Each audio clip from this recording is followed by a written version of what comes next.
Halo semuanya, welcome back to my channel. Pernahkah mengalami seperti ini saat video call, tidak nampak muka kita atau tidak terdengar suara kita ke orang yang kita telepon? Nah, teman, caranya sangat gampang, guys ya. Caranya begitu, guys. Kita di sini masuk dulu ya di pusat kontrol dari punya kita.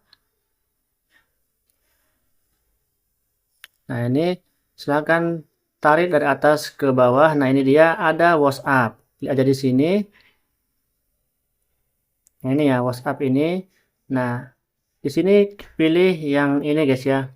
WhatsApp ini perizinannya. Nah, di sini silakan di kamera silakan pastikan izinkan saat aplikasi digunakan. Kemudian juga di mikrofon jika tidak ada suara silakan di sini klik izinkan saat aplikasi digunakan.